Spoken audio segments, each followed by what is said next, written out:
Silver Defender asks, have you ever had a client you were initially reluctant to work with due to previous stories from other people and yet got along perfectly well with them and had a good time working for them? Yeah, totally. Totally. Actually, I mean, I have a story on that from Jamie Heinemann. Jamie made a lot of money over the years doing props and special effects for the commercial director, Joe Pytka, who famously directed the first version of Space Jam. But Joe Pytka was like one of the giants in Hollywood commercial directing. He's like 6'1". He plays basketball, and like he did all the NBA commercials and was famously like always like between shots playing basketball with the NBA stars he was filming in the commercials. And Pytka is legendarily difficult to work with. Legendarily difficult to work with. And he loved Jamie. He loved Jamie's work. I don't think I'm revealing anything too personal here. Yeah, he loved Jamie's work. And I think really specifically, I get the feeling that what Pytka really liked about Jamie was how unflappable he was. And, you know, when something couldn't be done to his specs, Jamie would be like, yep, but here's how close we're going to get to your specs. And here are the 1, 2, 3 options. You can choose one. And when Jamie gives 3 options and says, pick one because this will happen, what he says will happen absolutely would happen. And so Pytka's a great example of a guy who could be a nightmare for one special effects shop and a heaven-sent revenue generator for another kind of shop. And that all came down to really, I think, about the way Pytka's personality dovetailed with Jamie's personality. It is really great to get prior information from people, if you can, about clients you're going to work with. And it's also important to take your own assessment of them. And there will be plenty of times in which the information you've been given doesn't quite mesh with what you're experiencing.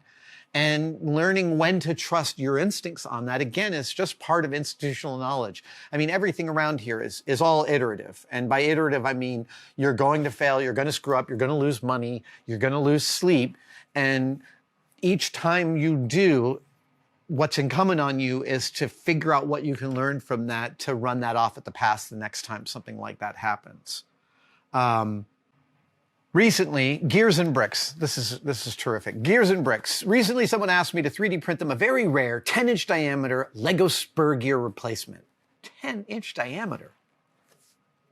Wow. When he asked for an estimate, I said, I don't know yet, but I gave him an estimate anyway. Despite that being half of the current price on the market, the client could not fathom why I was charging so much for, quote, pushing a few buttons. How do you deal with customers who don't understand the process and hard work it takes to fabricate a part? Do you find that most people who will hire makers misunderstand the process?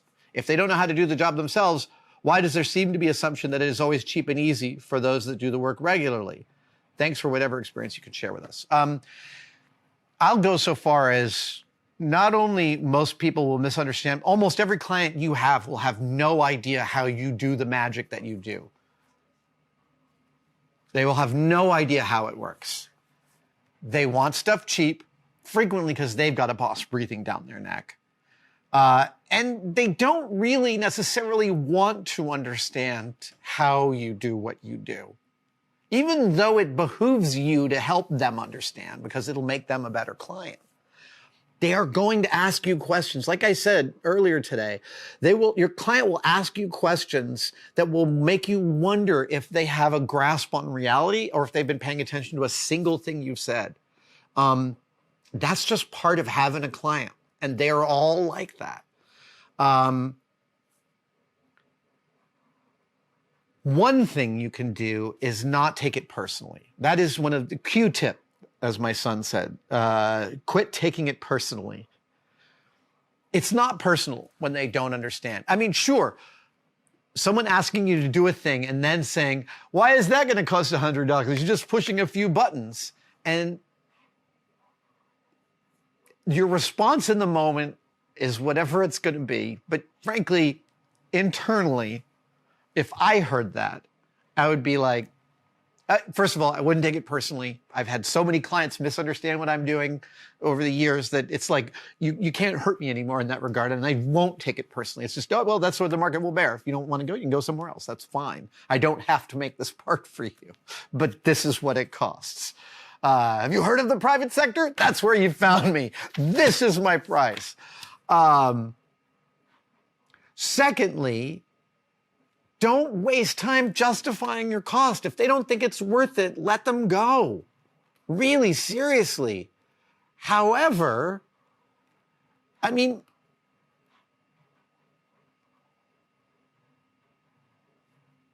yeah, so years and years and years ago, there's a wonderful scientific glass place here in the city, over in Berkeley, called Adamson Chittenden. They make all of Cal's lab glass. They're amazing glass blowers and makers. And I called them up during the pilots of Mythbusters and was like, hey, I need a glass stomach. We were doing Pop Rocks and soda, and I wanted to see the reaction inside a stomach. And I said, I'm wondering if you could make a glass stomach. And the guy that answered the phone, I can't remember if it was Adams or Chittenden, but he was like, have you ever made a glass stomach? I was like, no. And he's like, they're a pain in the ass. Right away, I love talking to this guy. I'm getting the straightest of straight dope. But more than that, I've also found someone who's apparently made more than one glass stomach. I found the perfect place. And then I was like, well, is it something you could do? And he's like, yeah, but it's going to cost you. Again, freaking great. Frankly, I think this is a great way to interact with a client. I mean, I am not a gruff person on that, but like, being right up front and direct. And I'm like, okay, how much will it cost me? He's like, he gave me a price that was within our budget. We ended up not needing glass stomachs because we came to a different conclusion about how to do the story. But like, that's how you deal with clients. Look, this is someone who gets people calling him up every day asking for things and wondering why they're so expensive. So he just doesn't have time for that. And you ask for a thing, he's going to immediately tell you, whoa, this is in this zone. This is in that zone.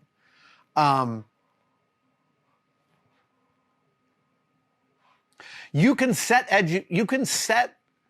expectations, and the client still doesn't necessarily have to understand how you do what you do, as long as you're setting expectations and you're not taking, really, I can't urge you enough to not take their lack of knowledge about what you do personally, because I'm speaking about this from a physical making standpoint. It applies across all sorts of different disciplines, though, which is to say, when you are in your discipline, whether it's coding or dressmaking or 3D printing, you know all of these things about it that you had to learn the hard way, that your client just isn't going to know. They're just not. And you can't educate them to know those things. You just have to hope that they'll pay you enough to do it. And if they can't, well, then they've just got to go somewhere else. Now, like I said, I'm not a fan of being gruff on the phone or yelling at people. I'm a believer in being nice and easy to work with under even the most egregious circumstances. And I have also, sent clients packing who didn't want to pay what a job was worth. That's totally a reasonable thing.